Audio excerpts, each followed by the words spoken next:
పేదింటి మహిళలు ఆర్థికంగా బలోపేతం కావడమే శిల్పా సహకార్ బ్యాంక్ లక్ష్యమని బ్యాంక్ చైర్పర్సన్ నాగిని రవిసింగారెడ్డి పేర్కొన్నారు. బుధవారం నంద్యాల పట్టణం వివేకానంద ఆడిటోరియంలో శిల్పా మహిళా సహకార్ బ్యాంక్ ఆధ్వర్యంలో 72వ అఖిల భారత సహకార వారోత్సవాలు నిర్వహించడం జరిగింది.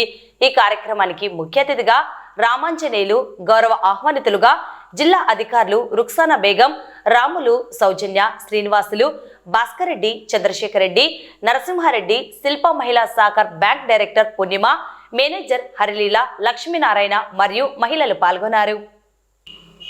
ఈ సందర్భంగా శిల్పా మహిళా సహకార్ బ్యాంక్ చైర్పర్సన్ నాగిని రవిసింగారెడ్డి మాట్లాడుతూ, నేడు 72వ అఖిల భారత సహకార సంఘం వారోత్సవాలను నిర్వహించుకోవడం సంతోషంగా ఉందన్నారు. 15 సంవత్సరాల క్రితం నంద్యాలలో మాజీ మంత్రి శిల్పమోహన్ రెడ్డి పేదింటి మహిళలను ఆర్థికంగా బలోపేతం చేయాలన్న ఉద్దేశంతో శిల్పా మహిళా సహకార్ బ్యాంక్ను స్థాపించారని, నేడు దినదినాభివృద్ధి సాధించి 13,000 మంది మహిళా ఖాతాదారులు 26 కోట్ల రుణాలను పొందడం జరిగిందని తెలిపారు. భవిష్యత్తులో 1,00,000 మంది ఖాతాదారులతో 200 కోట్ల రూపాయల రుణాలను అందించేందుకు కృషి చేస్తామని పేర్కొన్నారు. మహిళలు ఆర్థికంగా బలోపేతం అయితే కుటుంబం, సమాజం, రాష్ట్రం, తద్వారా దేశం అభివృద్ధి సాధిస్తుందని అన్నారు. మహిళా సాధికారతే శిల్పా కుటుంబం లక్ష్యంగా వారికి అండగా ఉంటామని తెలిపారు. ఈ కార్యక్రమంలో జిల్లా సహకార సంఘం అధికారులు వివిధ ప్రయోజనకరమైన అంశాలను తెలియజేశారని పేర్కొన్నారు. కార్యక్రమంలో భాగంగా జిల్లా సహకార సంఘం అధికారులను ఘనంగా సన్మానించారు. ఇక్కడికి విచ్చేసిన సహకార శాఖ పెద్దలందరికీ, అలాగే ఇక్కడికి విచ్చేసిన ప్రతి ఒక్క మహిళలకి 72వ అఖిల భారత సహకార సంఘ వార్షికోత్సవ శుభాకాంక్షలు.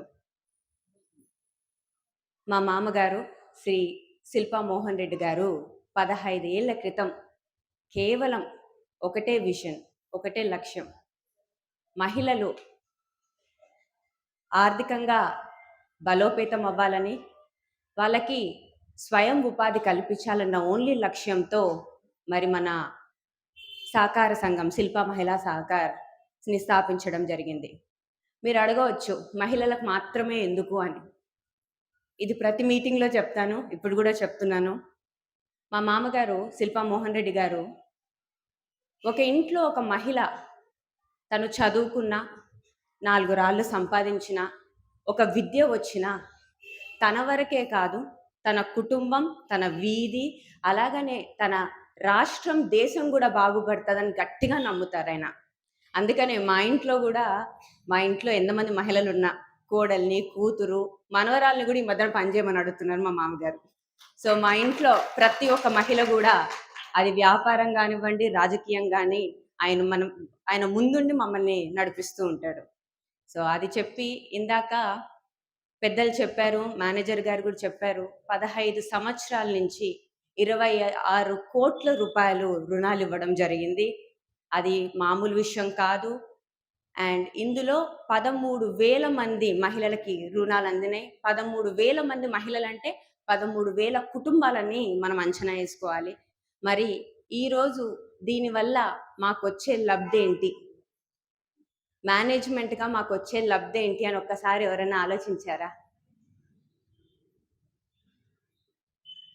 దీంట్లో మా మామగారు మాకు నేర్పించింది, ఆయన నమ్మేది కేవలం ఎప్పుడు డబ్బు పరంగా కాకుండా మహిళ టు మహిళ అందరూ ఎదగాలన్న ఒకే ఒక్క ఆలోచన. అదే మా లబ్ధి.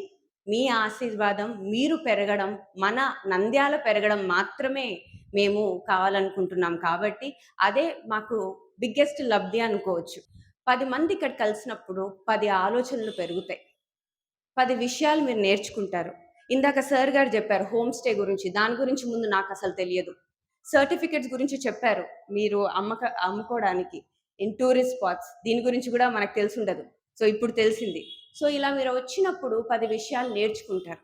ఇంకా మాకు ఎక్కడ ఆనందం అంటే 13,000 మంది 26 కోట్ల రూపాయలు 15 ఏళ్లలో, ఈ 13,000 మంది 1,00,000 మంది మహిళలు అవ్వాలని, ఒక 26 కోట్లు 260 కోట్లు కూడా అవ్వడానికి మేము సిద్ధంగా ఉన్నామని, మేము మీ వెనకాల ఉన్నామని. మీరు కష్టపడండి, తర్వాత 10 విషయాలు నేర్చుకోండి, మీకు ఏం కావాలన్నా అండగా మేము ఉంటాము.